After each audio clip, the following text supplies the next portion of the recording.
সে জানা অজানার কি আছে গোপাল? তোমার এই মধ্যপ্রদেশ ভুঁড়িই তো সব কথা বলছে। দিনের পর দিন তুমি তোমার ওজন বাড়িয়েই চলেছো। কি এত ওজন নিয়ে কথা হচ্ছে মন্ত্রী? কার আর হবে মহারাজ, এখানে তো গোপালই একমাত্র ভোজন রসিক, ওজনদার লোক। তার মানে মন্ত্রী, তুমি ওজনের ব্যাপারে খুব ভালোই বোঝো মনে হচ্ছে। তা তো মহারাজ বুঝতেই হবে, আমি হলাম মন্ত্রী। আচ্ছা, তাহলে বলো তো মন্ত্রী, 1 কেজি তুলো আর 1 কেজি লোহার মধ্যে কোনটা বেশি ভারী? এ তো খুব সোজা প্রশ্ন। 1 কেজি লোহা সব সময় বেশি ভারী। কি মহারাজ, আমার দেওয়া উত্তরটা ঠিক হয়েছে তো? তোমার মাথা আর আমার মুন্ডু হয়েছে। কি গোপাল, তোমার জানা আছে নাকি উত্তরটা? তা কেন জানবো না মহারাজ, দুটোই সমান ভারী, কারণ আপনি দুটোরই পরিমাণ 1 কেজি বলে দিয়েছেন, তাই দুটোই সমান ভারী হবে। চমৎকার গোপাল, চমৎকার। দেখলেন তো মহারাজ, আপেল খেয়ে শুধু আমার ভুঁড়ির ওজন বাড়েনি, আমার মাথার ওজনও বেড়েছে। এই নাও গোপাল, তোমার উপহার।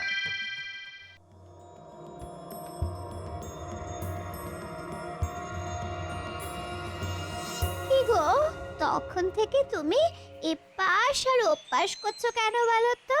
রাগে আমার সারাটা গা জ্বলে যাচ্ছে। কেন কেন, কি হলো আবার?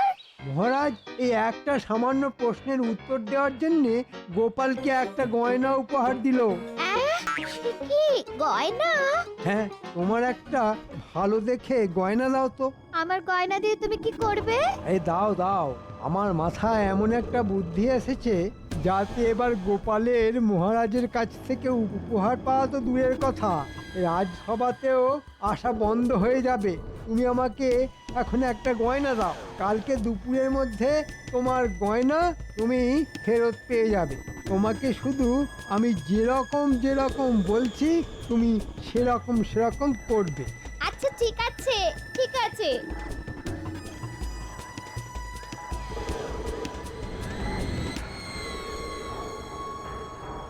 এই যে বটা ঘটা, কিরে? আরে মন্ত্রী মশাই, আজ যে আপনি স্বয়ং চলে এসেছেন।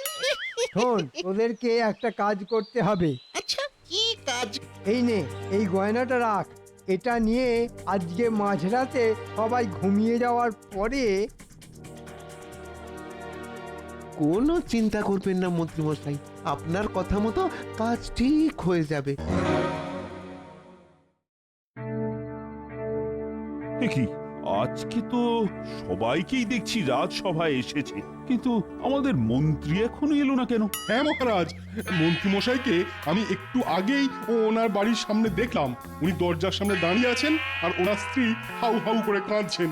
এত কাঁদছেন যে একটু পরে মনে হচ্ছে আমাদের রাজ্যটা জলে ভেসে যাবে। হ্যাঁ, সে কি বলছো সেনাপতি? হ্যাঁ মহারাজ, সত্যি বলছি।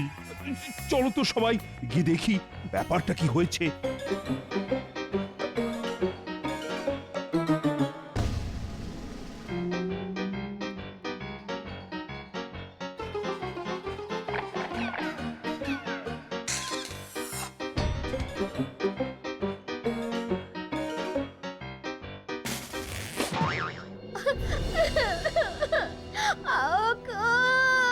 আমার কি সর্বনাশ হলো গো!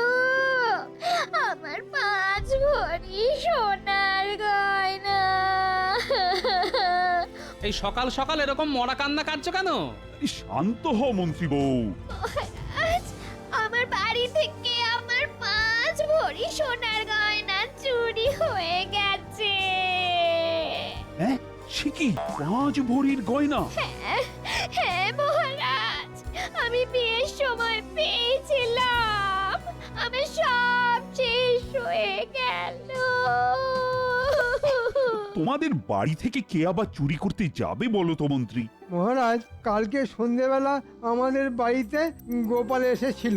তারপর থেকেই আমার গিন্নির গয়নাটা খুঁজে পাচ্ছি না। তার মানে কি বলতে চাইছেন মন্ত্রী মশাই, আমি চোর? বলতে চাইছি না গোপাল, আমি বলছি আমি আপনার বাড়িতে আসিনি, তাই বলার কোনো প্রশ্নই ওঠে না। তাহলে চুরিটা করলো কি? এই রাজ্যে তো কত চোর ঘুরঘুর করছে, তাদের মধ্যেই নিশ্চয়ই কেউ করেছে। আমার তো মহারাজ গোপালকেই সন্দেহ হচ্ছে। গোপাল, আমি তোমাকে যথেষ্ট বিশ্বাস করি, তাই আবার জিজ্ঞেস করছি, তুমি সত্যি করে বলো, তুমি মন্ত্রীর বাড়ি থেকে চুরি করেছো কিনা? হ্যাঁ গোপাল, বলো বলো। বলো গোপাল বলো। আরে ধুর মশাই, আমি গরিব হতে পারি কিন্তু চোর নই মহারাজ।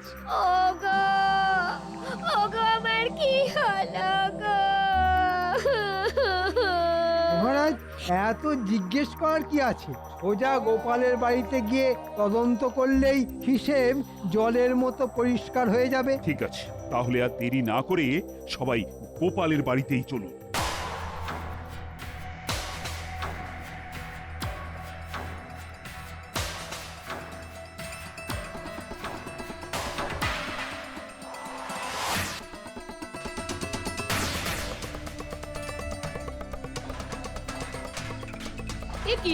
কি আপনারা আমার ঘরে এইরকম ভাবে সব কিছু লন্ডভন্ড করছেন কেন?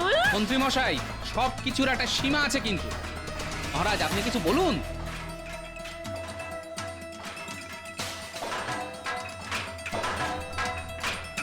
আপনারা ঘরের ভিতরে খোঁজাখুঁজি না করে বাইরে আসুন। আরে উঠোনে ওই গাছের ধারের মাটিটা কেমন উঁচু উঁচু লাগছে মনে হচ্ছে।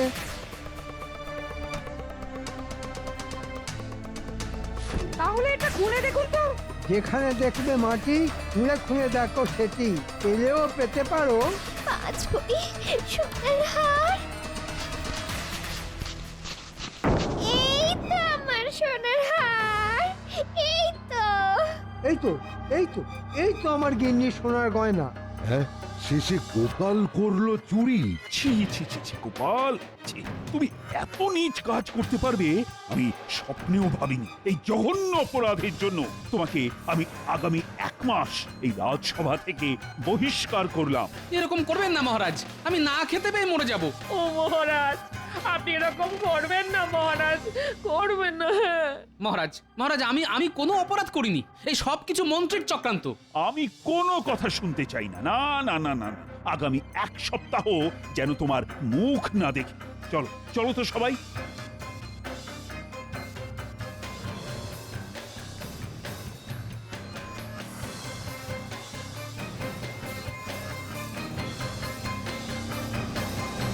বিশ্বাস করো গিন্নি, আমি চুরি করিনি, এই সব কিছু মন্ত্রীর চক্রান্ত।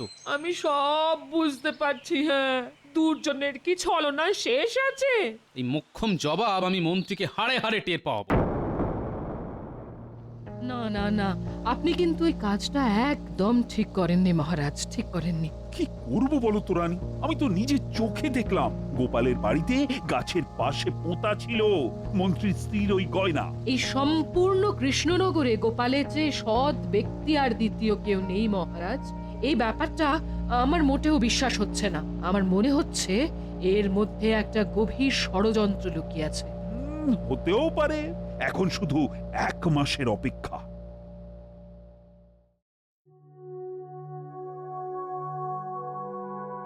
কি মহারাজ, আপনি এরকম মনমরা হয়ে বসে আছেন কেন? কি আর করব বলো, আজ 1 মাস হয়ে গেল, গোপালও নেই আর রাজসভায় হাসিও নেই। চলে এসেছি, 1 মাস খেয়ে না খেয়ে থেকেছি, কিন্তু আমি বেঁচে আছি। আপনারা সবাই ভালো আছেন তো? এই তোমার কথাই আলোচনা হচ্ছিল গোপাল। দেখুন মহারাজ, আমি আগেও বলেছি, এখনো বলছি, আমি কিন্তু অপরাধ করিনি। অপরাধ করনি মানে?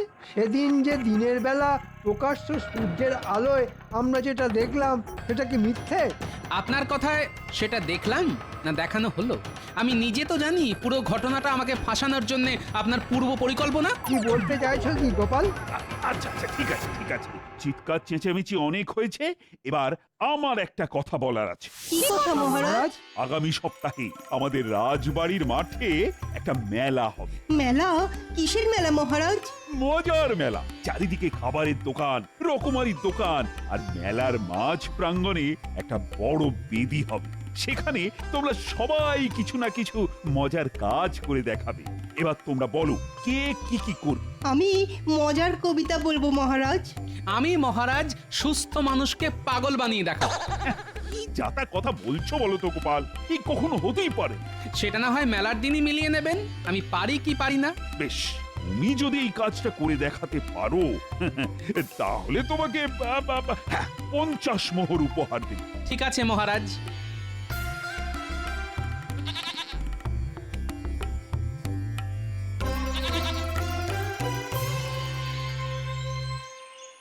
এ কি তুমি সঙ্গে করে কি নিয়ে এসেছো?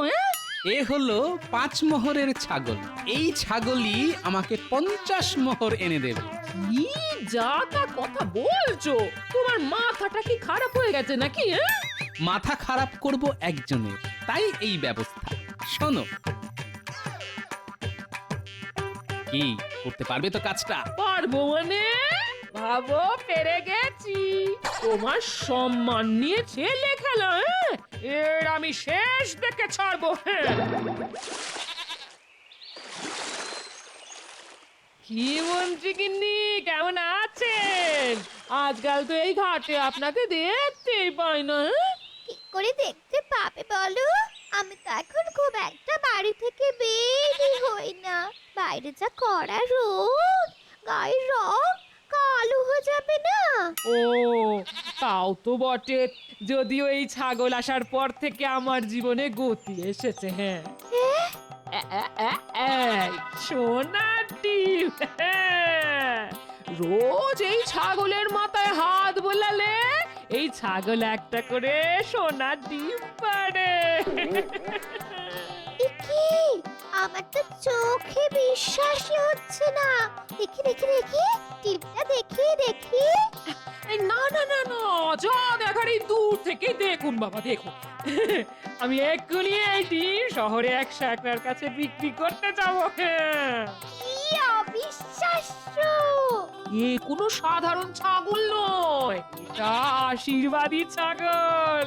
যার হাতে একবার আসবে তার ভাগ্য খুলে যাবে।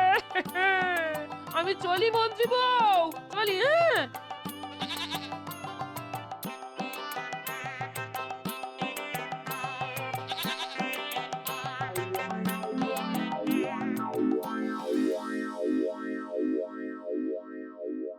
সেই কখন জল আনতে গেছো, এদিকে ফেরার নামগন্ধ নেই।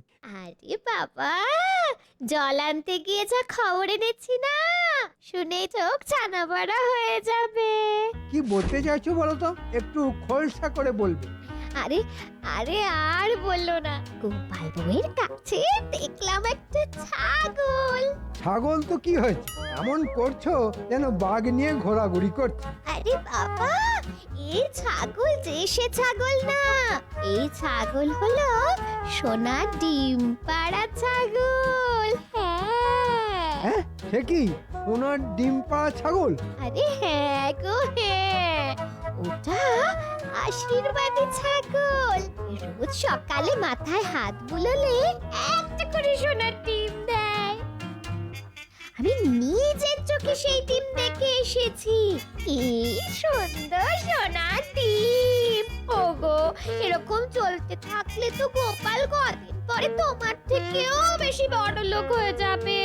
সে কি বলছো গিন্নি? শোনো না, যে করেই হোক আমার ওই আশীর্বাদী ছাগল চাই। পাবে গিন্নি, পাবে। ওই ছাগল দিয়ে আমি এক ঢিলে 2 পাখি মারবো। কদিন পরে মজার মেলাতে খেল দেখাবো, আর তারপর থেকে ঘুরে যাবে আমার ভাগ্যের চাকা। শোনো গিন্নি, কাজ তো অর্ধেক হয়ে গেছে। এখন ওই মজার মেলার আগের দিন রাত অবধি আমাদের এই ছাগলটাকে একটু সামলে রাখতে হবে। হ্যাঁ, শুধু মেলার আগের দিন ওকে উঠোনে ছেড়ে রাখবো। হ্যাঁ, তারপর শুরু হবে মজার খেলা, সুস্থ মানুষকে পাগল বানানোর খেলা, আমাকে বিনা দোষে ফাঁসানো। হ্যাঁ, আমি মন্ত্রীকে শুধু হারে হারে না না, একেবারে শিরায় শিরায় বুঝিয়ে দেব। আর আমার নাতি নাতনিদেরও শিখিয়ে রাখতে হবে, যাতে ওরা মন্ত্রীকে পাগল পাগল বলে আরো খেপিয়ে দেবে।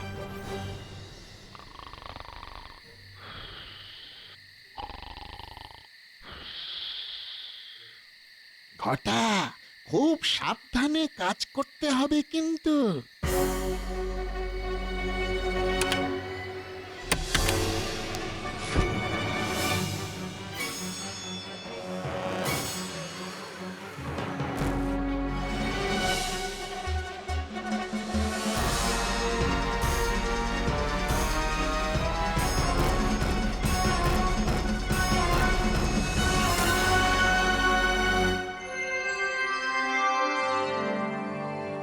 সবাই যখন চলে এসেছে তাহলে সবাই একে একে তাদের মজার প্রতিভা প্রদর্শিত করুক। শোনো শোনো শোনো, শুরু হতে চলেছে মজার মেলার মজার প্রতিযোগিতা। সবাই হাততালি। সবার প্রথমে মজার প্রতিভা দেখাবেন আমাদের বিজ্ঞানী।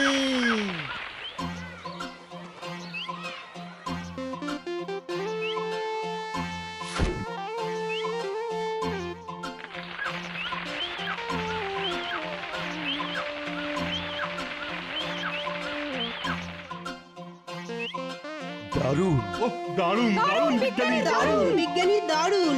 সাবাস বিজ্ঞানী, সাবাস! কি তোমার মজার আবিষ্কার! বীজ থেকে একেবারে সোজা গাছ! চমৎকার চমৎকার! এরপর মজার কবিতা শোনাতে আসবেন আমাদের সভাকবি। আমি আজ আমাদের রাজসভা নিয়ে একটা মজার কবিতা শোনাবো। অনেক ভাবনা চিন্তার পর আমি এই কবিতা লিখেছি। শোনা। রাজ্য মোদের কৃষ্ণনগর। কৃষ্ণচন্দ্র রাজা, অনেক বয়স হলেও ওনার মনটা এখনো তাজা। মহারাজ যখন বিপদে পড়েন, গোপালই তার ভরসা। গোপাল ছাড়া রাজসভাটাই কেমন যেন ফর্সা। গোপাল যদি নেউল হয়, মন্ত্রীমশাই সাপ। মন্ত্রীমশাইয়ের কোনো প্যাচেই গোপালের নেই চাপ। আমরা সবাই প্রতিদিন রাজসভাতে আসি। আমরা মোদের রাজ্যটাকে বড্ড ভালোবাসি। গোপাল নেউল আর মন্ত্রী সাপ, বাহ বাহ, দারুণ। সাবাস সভাকবি, তুই তো একেবারে জমিয়ে দিয়েছো। এরপর সভা জমাতে আসছেন আমাদের মন্ত্রী মশাই। কি মন্ত্রী, হ্যাঁ? তুমি কি দেখাবে? আমি মহারাজ আজ এক অদ্ভুত খেলা দেখাবো। এই যে আমার সাথে এই ছাগলটা দেখছেন, এটা একটা মজার ছাগল। হ্যাঁ, মজার ছাগল? কিরকম কিরকম? মহারাজ, মন্ত্রীমশাই কিছু বলার আগে আমি একটা মন্ত্র পড়তে চাই। এতে আমাদের সুস্থ মন্ত্রী একটু পরেই পাগল হয়ে যাবে।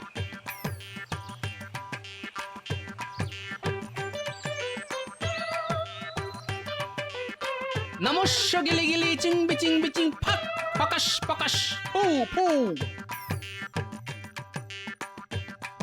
যত সব। শুনুন মহারাজ, আমি এবার এই ছাগলের মাথায় হাত বোলাবো আর দেখবেন ছাগল একটা সোনার ডিম দেবে। ছাগল সোনার ডিম দেবে? দেখছেন মহারাজ, মন্ত্রীমশাই কিরকম পাগলের মতো কথা বলা শুরু করে দিয়েছে। এই সব কিছু আমার ওই জাদু মন্ত্রের খেলা। কে বলেছে আমি পাগলামি করছি? আমি এক্ষুনি প্রমাণ করে দিচ্ছি। দেখো এই ছাগল ডিম দেয় কিনা। এই যে বাবা, ডিম দে তো, দে না বাবা, সোনার ডিম দে না, দে। এই মরেছে, এই ছাগলটা ডিম দিচ্ছে না কেন? এ কি মন্ত্রী মশাই, কি আজে বাজে কথা বলছেন? আপনি খুব দুষ্টু। এই তখন থেকে তোকে বলছি সোনার ডিম দে। ওরে দে না বাবা, রোজ সকালে তো মাথায় হাত বোলারে দিস, আজকেও দে না। মহারাজ, মন্ত্রীমশাইয়ের কথায় কিন্তু অনেক অসঙ্গতি দেখা দিচ্ছে। দেখুন মহারাজ, এই শেষবারের মতো বলছি, ডিম দে, দে সোনার ডিম দে। এই ছাগল দে না রে। মন্ত্রীর মাথায় তো সত্যি সত্যি ওই মনোযোগ দেখা যাচ্ছে, ওনার চিকিৎসার প্রয়োজন। আমি তো কারোর সামনে বলতে পারবো না যে এটা আমি চুরি করেছি, তাও আবার গোপালের বাড়িতে। ওরে ওরে ডিম দে না রে। মন্ত্রী মশাই মনে হচ্ছে পাগল হয়ে গেছেন। আরে আমারও তো তাই মনে হচ্ছে। মন্ত্রী মশাই পাগল পাগল পাগল পাগল। আমাকে পাগল বলবি না বলে দিচ্ছি, আমার মাথা গরম হয়ে যাচ্ছে কিন্তু। আমাদের মন্ত্রী পাগল পাগল। তবে রে ওরে এবার মনে হচ্ছে সত্যি মাথাটা গেছে। মন্ত্রী, তোমার মাথার সমস্যা দেখার জন্য আমি তোমাকে 3 মাস বিশ্রাম দিলাম। তুমি বাড়ি যাও, চিকিৎসা করাও নিজে। না মহারাজ, আমি পাগল নই, বিশ্বাস করুন আমি পাগল নই। না না না না না না, নিঃশ্বাসে বিশ্বাস আছে, কিন্তু পাগলে নেই। মহারাজ, আমার 50 মোহর উপহারটা। এই না, এই না, তুমি সত্যি প্রমাণ করেছো গোপাল যে তুমি সবকিছুই পারো।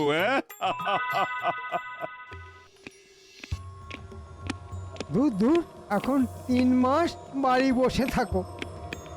3 মাস বেতন পাবো না, এ নিশ্চয়ই গোপালের কোনো চাল। ঠিকই ধরেছেন মন্ত্রী মশাই, আমার চাল। আমি জানতাম আপনি এবং আপনার গিন্নি আমার পাতা ফাঁদে পা দেবেন, তাই এটা করেছি। আমি বিনা দোষে 1 মাস বাড়ি বসেছিলাম, আর এখন আপনি 3 মাস বসে থাকুন। গোপাল লক্ষ্মীটি, তুমি আমাকে বাঁচাও ভাই। 3 মাস বসে থাকলে না খেতে পেয়ে তার আগেই মরে যাব। বাঁচাতে পারি যদি আপনি মহারাজকে সব সত্যি কথা বলেন। ঠিক আছে, সব বলবো। চলুন তাহলে মহারাজের কাছে।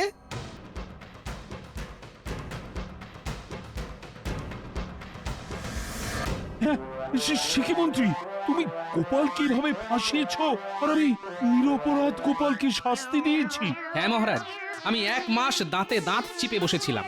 মন্ত্রী, তোমাকে আমি রাজসভা থেকে সারা জীবনের জন্য বরখাস্ত করলাম। যাও, যাও, তুমি বেরিয়ে যাও।